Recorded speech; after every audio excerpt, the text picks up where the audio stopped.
La série Lupin est une version revisitée du Gentleman cambrioleur et est en train de battre tous les records pour une série française.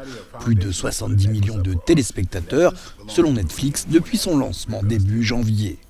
Avec dans le rôle titre Omar Sy, un admirateur moderne d'Arsène Lupin, imaginé par Maurice Leblanc au début du XXe siècle, sa petite fille a vu la série. C'est très amusant, c'est très bien fait. J'ai trouvé le premier un tout petit peu trop violent.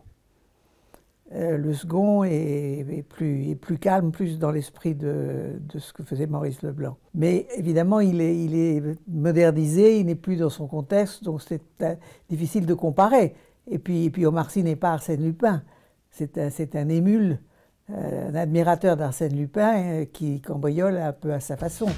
70 millions, c'est fou, a tweeté Omar Sy. Je suis si fier que Lupin soit la première série française à avoir un tel succès international.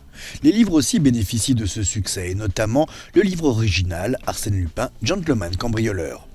On a très vite constaté que la série avait boosté les ventes de bouquins, puisque le livre qu'on voit très régulièrement dans les mains d'Omar Sy et de son fils dans la série est déjà épuisé, en rupture de stock. Donc on attend la réimpression et en attendant, nous, pour suivre un petit peu le mouvement et profiter de ce que la série peut avoir d'incitative auprès des jeunes, on a recommandé tout un tas de livres. Le triomphe de Lupin sur Netflix après celui de La Casa des Papel illustre la fin de la toute-puissance américaine sur la production télévisuelle, un mouvement porté par les plateformes et la nouvelle ambition des acteurs européens, mais aussi latino-américains ou coréens.